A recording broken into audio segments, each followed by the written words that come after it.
This video is about integration and how it is used to find the area under a curve. There will be a good bit of curve sketching in this video, and if you're not sure about how to do any curve sketching, watch the other video before this one.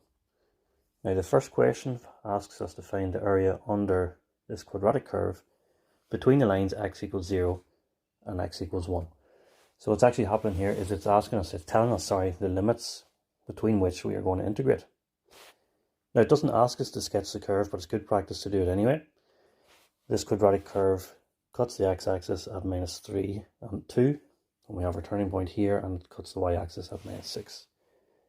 Now just drawing in the lines x equals 0 and x equals 1 creates this area, and it's this area that we want to calculate. So we are going to integrate x squared plus x minus 6, and we're going to use 1 and 0 as our limits. Now look at the notation. We've got our integral sign here with our limits at the top and the bottom of the sign. This is our upper limit and our lower, and dx just means that we're integrating with respect to x. Once we perform the integration, we keep the expression inside squared brackets, and then the limits go to the right hand side. Then we're going to have two separate square brackets, where the first one is whenever we substitute in our upper limit, and the second one is whenever we substitute our lower limit. Now in this case, when we substitute in 1 and substitute in 0 and perform a subtraction, because we're always going to do the first subtract the other, we end up with a negative answer. If it's a negative answer, you're just going to change it into a positive answer. In this case, it's negative because the area is underneath the x-axis. Now a variation on integration with a quadratic curve. This asks us to sketch the curve and find the area between the curve and the x-axis. So you'll notice that our limits aren't given here, but we will find our limits from the sketch of the curve.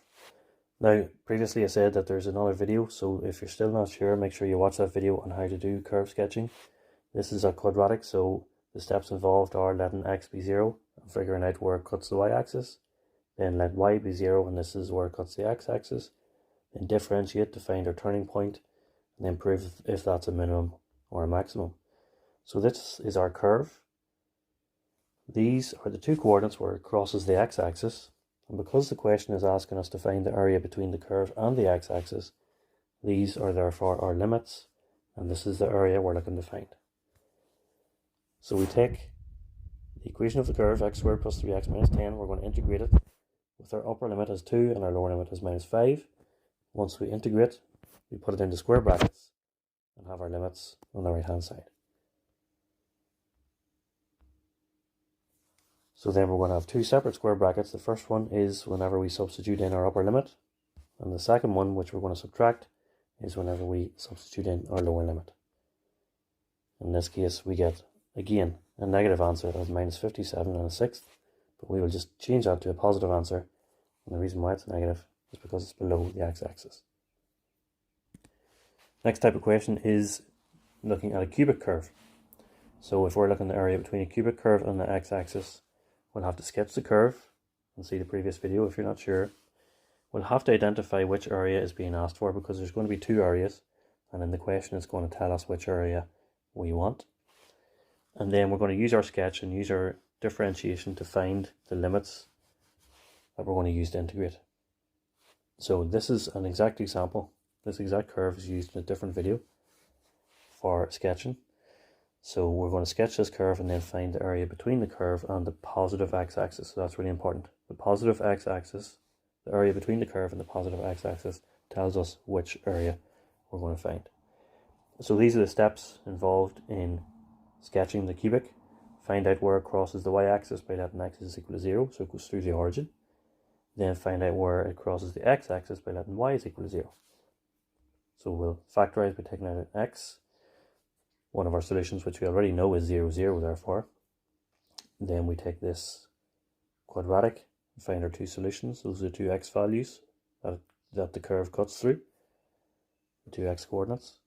Then we find our turning points. Remember, there's two turning points. We differentiate, let it equal to 0, find our two turning points, sub x into the original equation to get the corresponding y's, but we still have to do max and min to see which one's which. So this is done in far more detail in a previous video, but our sketch looks like this. Now because it's looking for the area between the curve and the positive x-axis, so the positive x-axis is here to the right of the origin, therefore the area we're looking is this green shaded part. And because it's asked between the curve and the x-axis, that means that our limits are going to be 6.62 and 0. So what we're going to do is we're going to integrate our curve and use the limits 6.62 and 0. In those limits of 6.62 and 0, and integrating x cubed minus 3x squared minus 24x with respect to x, put it into square brackets after we integrate. Here's our limits. First bracket is whenever we substitute in 6.62.